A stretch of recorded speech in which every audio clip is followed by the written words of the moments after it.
您好，这儿是静姐说花。2025年了，我们接着说花儿。画面里这棵蝴蝶兰怎么根儿和叶子还分家了呢？这辞旧迎新也不至于这么决绝呀。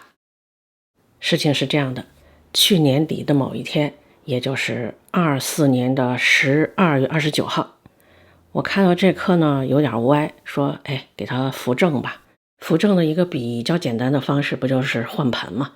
把它们重新按照正确的方式栽种到盆里就好了呀，很简单的一件事情。所以原本我也没有打算拍，但是倒出来之后，我觉得我需要拍一下，因为我突然想到两件事儿，需要说一下。第一件事儿是这个苗是一个侧芽，是24年初的时候被我做砍头繁殖的一棵，这部分呢是根儿的那部分，也就是下半部分。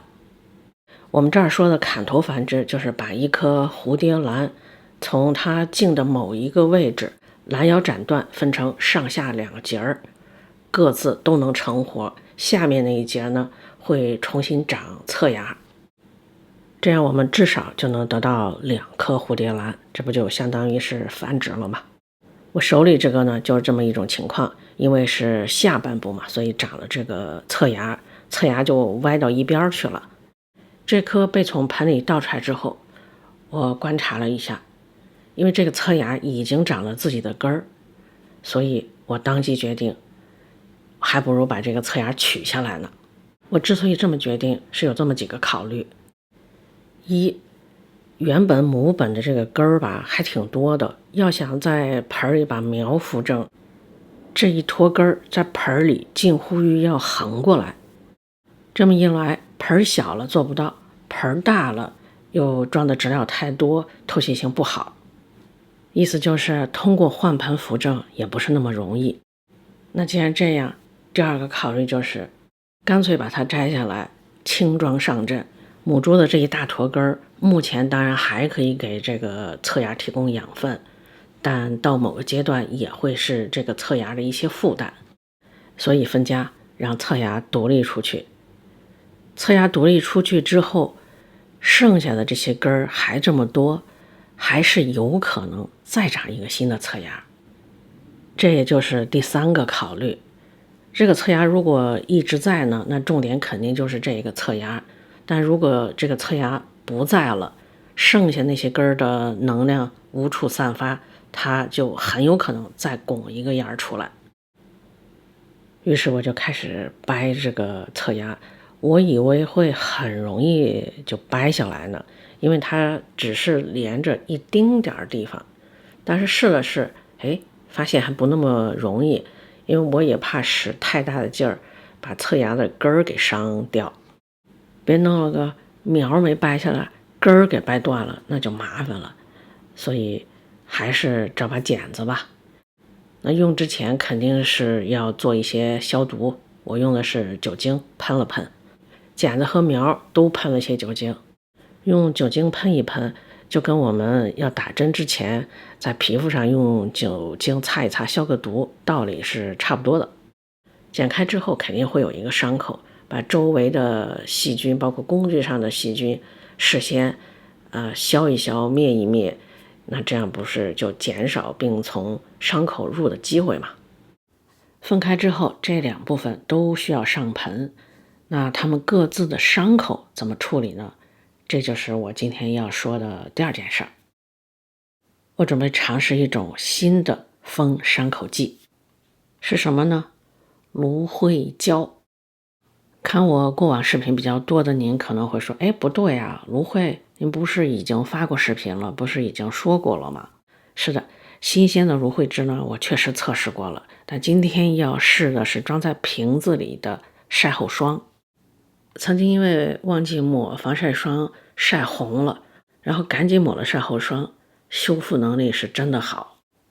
看成分呢，主要也就是芦荟汁，新鲜芦荟的芦荟汁儿，我抹过蝴蝶兰的伤口，非常好，修复伤口的能力非常非常的好。所以我就想，这个装在瓶子里的晒后霜是不是也可以呢？如果可以的话，那不就太方便了吗？那我就试试吧。试的方法很简单，就在伤口上抹上一点点，然后等结果，看看啥反应。我做这件事儿是2024年的12月29号，然后一直等到2025年的1月4号，看了一下，情况还不错。其实也不需要等这么多天，主要是最近没顾上看，直到今天才有时间。这就是1月4号的样子，伤口愈合的都挺好的。看这个伤口愈合的情况，至少说明这东西它没什么害处。如果说有害的话，可能抹上那伤口烂了，那这就算是有害。但如果说它封伤口有奇效，这个好像也不能这么说，因为毕竟样本还太少了，也没有对比实验。那将来有机会我再多尝试一下，看看是什么样子的。蝴蝶兰的伤口大致有2类处理方式，一类呢是什么东西都不用，就放那儿自然风干；另外一类就是抹点什么东西，或者撒点什么东西，比方说芦荟胶啊、桂皮粉、草木灰，或者购买专业的封伤口剂。我们今天尝试的这个是用芦荟胶为原料做的晒后霜，抹过晒后霜之后，我就直接给这2部分上盆了。只有根儿的那部分呢，是把根儿埋在盆里，伤口是在盆面之上的。说实话，什么都不抹，就那么风干就挺好的。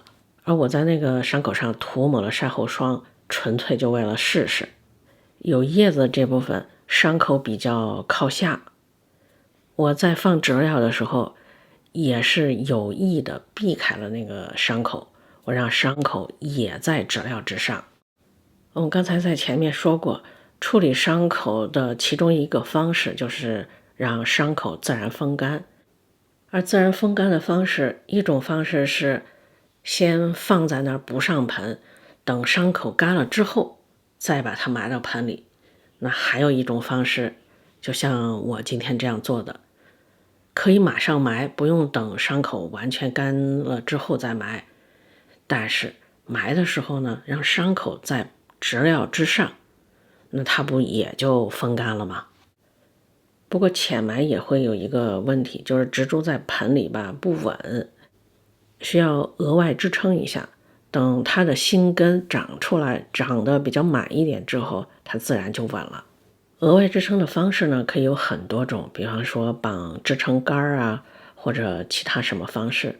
那今天我是找了一块比较大的，像是石头一样的炭块，把它给支到那儿了。